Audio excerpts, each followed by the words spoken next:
Thank you, Mr Speaker. As a DUP MLA for the rural constituency of Strangford, I'm presenting this petition.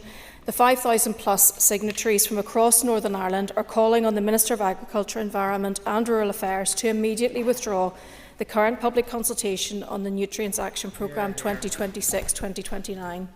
As the measures currently proposed could devastate agriculture, reduce livestock numbers and undermine food security. We call on him to bring forward a policy based on genuine partnership rather than punitive policies which risk the viability of our agricultural industry.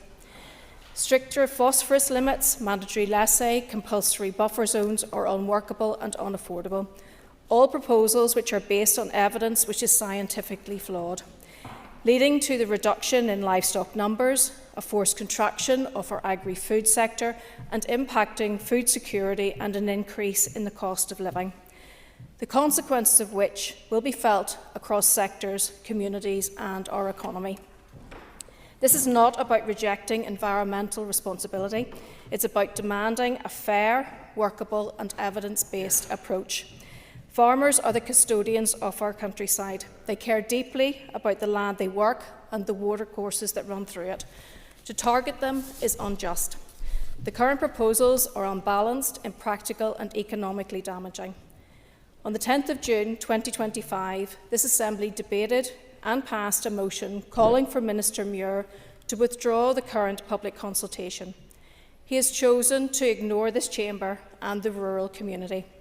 Rather than listen, he has added insult to injury by launching a further consultation on his draft climate action plan, which will not only place a financial burden on the public purse and industry, but like NAP will lead to a reduction in herd numbers and cripple agriculture in Northern Ireland.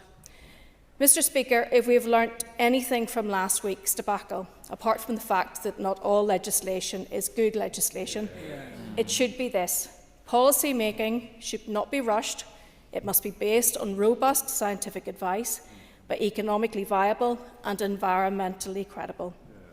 Once again, Mr Speaker, I stand with our farmers. I stand with the keystone of our local economy and the thousands of rural families who put food on our tables.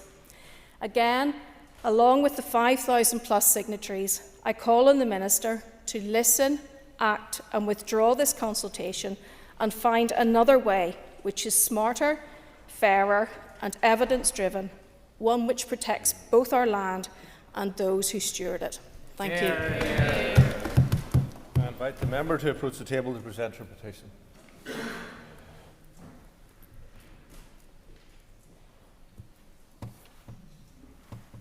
Thank you, and I will forward the petition to the Minister of Agriculture, Environment and Rural Affairs and send a copy to the committee.